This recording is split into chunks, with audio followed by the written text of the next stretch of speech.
வணக்கம். இன்றைக்கி நம்ம வீடியோவில் ஒரு ஸ்வீட் ரெசிபி தான் பார்க்க போகிறோம். இந்த மாதிரி ஸ்வீட் யாரும் செஞ்சுருக்க மாட்டாங்கன்னு நினைக்கிறேன்.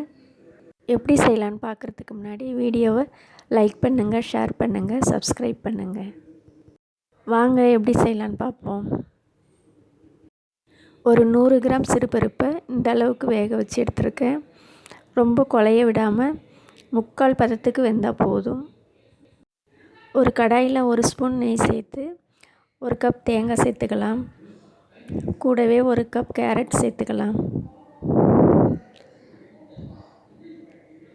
நல்லா வதக்கி விட்டு, ரொம்ப வதக்க வேண்டியதில்லை, ஓரளவுக்கு வதக்கினா போதும். நான் 1 கப்பு சிறுபருப்பு வேக வச்சு எடுத்தேன். அதே கப்பால் 1.5 கப்பு வெல்லம் எடுத்திருக்கேன். ஒரு 1/4 டம்ளர் தண்ணி சேர்த்து வெல்லத்தை கொதிக்க விடலாம். வெல்லம் கொதித்து கரைஞ்சதும் வடிகட்டி எடுத்துக்கலாம். வடிகட்டின வெல்லப்பாகை திருப்பி கொதிக்க விட்டு நல்லா இந்த மாதிரி பொங்கி வரும். ஒரு 2-3 நிமிஷம் கொதித்தா போதும். இந்த அளவுக்கு பொங்குறது கொஞ்சம் அடங்கினதும் வேக வச்ச சிறுபருப்பை சேர்த்துக்கலாம். ஏற்கனவே வதக்கி வச்ச தேங்காயும் கேரட்டும் கூடவே சேர்த்துக்கலாம்.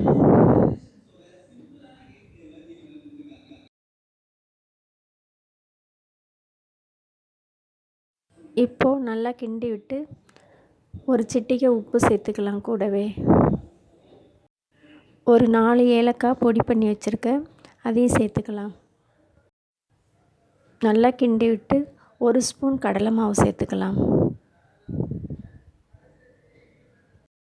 கடலை மாவை நல்லா கலந்து கொடுத்து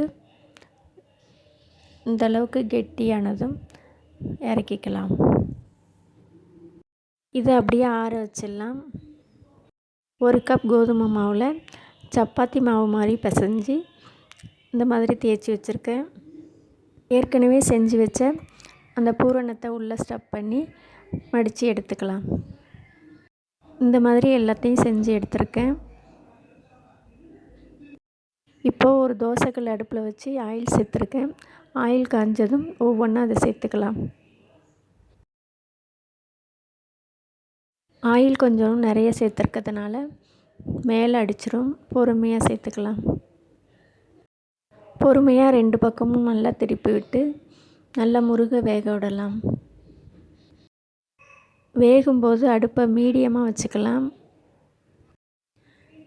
இப்போது 2 பக்கமும் நல்லா வெந்துடுச்சு, எடுத்துக்கலாம்.